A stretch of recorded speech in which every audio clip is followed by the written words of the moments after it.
Hey everyone, my name is Johanna and my favorite color is blue. Yes. So I thought, why not dive really deep into my love for blue, especially navy, and make a whole little mini wardrobe just using this gorgeous color. So that's what we're going to talk about today. For as long as I remember, I've always listed blue as my favorite color when asked. Even as a little kid, when you had to write in those little friends books, do you remember those where you said your hobbies were, your favorite color, when you were born, all that stuff? I always said blue. And I think I have a special affection for navy.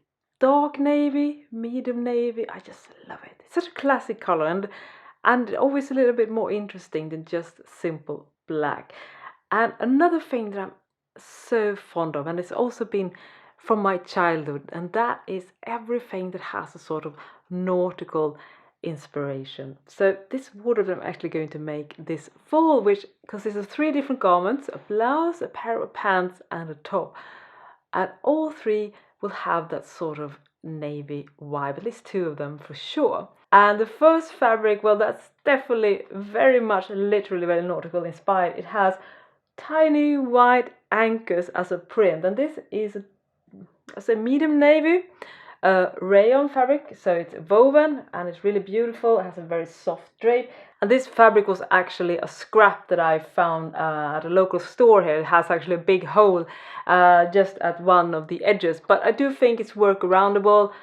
I don't actually have a set pattern for this blouse yet, but definitely want to make something simple to let the fabric speak. I would probably again use some type of volume around the sleeves, perhaps adding, a little bit puff sleeves, something similar like that. I am also thinking about adding a Peter Pan collar with white piping, because that's something I think will look really nice. I want to make like a blouse that is sort of vaguely late 40s, early 50s, that sort of vibe. And it was obviously back then it was pretty much common to use rayon. That's probably when it got the big break as an alternative to silk. So I definitely want to make something in the same sort of time stamp, sort of what I'm very fond of, which is kind of like a vague retro look. And if I add some little piping to the collar and perhaps also fabric cover buttons, I definitely think that I could be very close to what is one of my favorite period when it comes to fashion. So that's my plan number 1. I will probably end up drafting my own pattern for this one. I do have some similar patterns already in my stash, so I think it won't be too difficult, but definitely some type of volume, fabric cover buttons and piping, and then I think I'm pretty much set. So I'm very excited about this one. This is definitely this is very close to my most innermost heart when it comes to my personal style preference. So I was very excited to find this fabric. It's from Stoff Stil, by the way, which is a Danish chain store and also a mail order, and it's actually available in several different countries now, at least here in Europe. So I will link to that shop as well, so you can see if you are really into that fabric, you might actually be able to get it as well. So really cute fabric, right? And to give that nautical inspired blouse the perfect companion, I am making a pair of real proper sailor pants. I'm going to use this fabric. It's a cotton twill with a little bit of a lycra, so it has a little bit of stretch. It's quite firm, so I definitely think it will look really good for those high-waisted sailor pants. And I will actually use proper button-up styling. And another thing that I think is really good is to actually have crisscross straps in the back, what do you call it? When you do like corset, when you let the ribbons crisscross like that, so you can actually regulate the size of the waist. So that's what the sort of genuine, if you look into like proper sailor pants, the sort of wool pants that you used to have in the marine before, probably not now anymore, they usually have those ties in the back so you can regulate it, which is a really nice feature. I'm definitely thinking about adding that as well.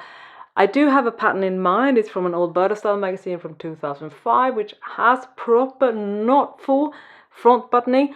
I might also look into other options. I definitely want to recreate the sort of genuine look. I do have somewhere in the black hole, somewhere in the apartment or in the attic, or perhaps it's gone, but I do have a pair of genuine sailor pants that I bought in the States almost that's crazy to think about. I bought it in 96 when I first visited New York in a secondhand shop. So I do have them somewhere, I hope, so I can use them as a template for all those details to get it exactly right. So I definitely need to do some modification, even if I start by using the Burdastyle. And if you have any suggestions for, you know, proper working front button situation when it comes to sailor pants pattern, I'd love to know, because I'm definitely open to trying out different things just to make sure that I get that really nice, fully functional button situation. So there will be wide legs, high waist, and I think I was very, very excited about these. It's a little bit of work. That's the only thing I dread about that pattern, because I know getting the front button part and all that is hard. It's a little bit cumbersome, but I think it will be worth it, and I definitely think that this will be the perfect companion for my blouse and also a perfect pair of pants for fall. And the third piece I'm making, well, it's not exactly literally a sort of nautical inspired make, but I definitely think it will be a good companion to the pants, and that is making a top in this really gorgeous navy red and cream white, I think, rayon lycra fabric. And I've been very many minds of this. If you watch one of my previous videos where I did a fabric haul including this fabric, I talked about that I wanted to make a twist top, but many twist top patterns has a front seam, which does make, you know, aligning those dots pretty much a nightmare, and it's so visible if it's in the front. So, and I'm a little bit sensitive about having misaligned prints. That's probably an issue I should address, but never mind, that's how I am. So I'm definitely not really sure about how to approach this one. So I've actually had a bit of change of heart, so I'm going to try again an old Burdastyle pattern. I keep going back to those old Burdastyle magazine. This one is a really cool top as well.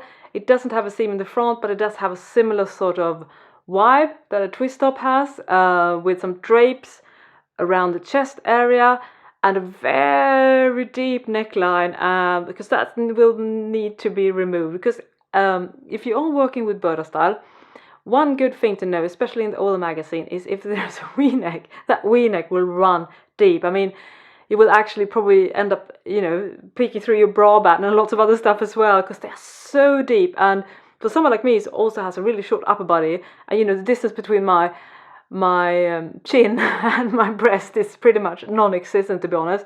So I always have to shorten that a lot. But luckily, there is a space between the arm side and where the front panel ends, so I can actually do a fold without having to shorten the sleeve opening. So hopefully that will be enough for me to avoid that sort of gaping situation where a V-neckline will be down almost to my belly button. It's crazy. I mean, I think they have changed this in the last few years, but if you're working with those older issues, you will notice that this was a trick. I don't know if it's because German people are very tall or whatnot, but I've also seen so many other people addressing this issue as well when I read reviews about those Burdastyle tops. So definitely it's not something that is just, you know, something that I am prone to experience because I'm short. It's definitely, even those who are more advertised still have the same problem. So yeah, be warned about that one. Anyways, I've been having my eyes on this pattern for, you know, over 10 years because it's an old pattern. But I definitely think that this will be really nice for that one. I'm not sure if I do a short sleeve or a long sleeve. Long sleeve is really good, especially in the winter, but short sleeve is much more versatile because I can just add a cardigan on top. So I'm of two minds. I'd love to know what you think about that one. But anyways, I do think that will be a pretty quick, fast project, and I do love doing knits with has sort of fun, interesting details. So I'm really excited about that one as well. So hopefully this will be the easy one. The other two will be a bit more time consuming, but I think I can manage. I always think, oh my god, what did I put myself into? But then I also enjoy doing more strenuous projects as well. So it's always a dance, you know, finding that right mix of easy projects and more time consuming and tricky projects. So these were my fall plans. I'd love to hear, what are your fall plans? Do you love to make plans, or are you just more like a go with the flow kind of person? I'm definitely a bit of a planner right now. I've been so for a few years, but I can definitely see that change in the future as well. Anyways, I hope you enjoyed this video. If you haven't already, please subscribe for weekly sewing videos. Stay safe, and I'll see you next time. Bye bye!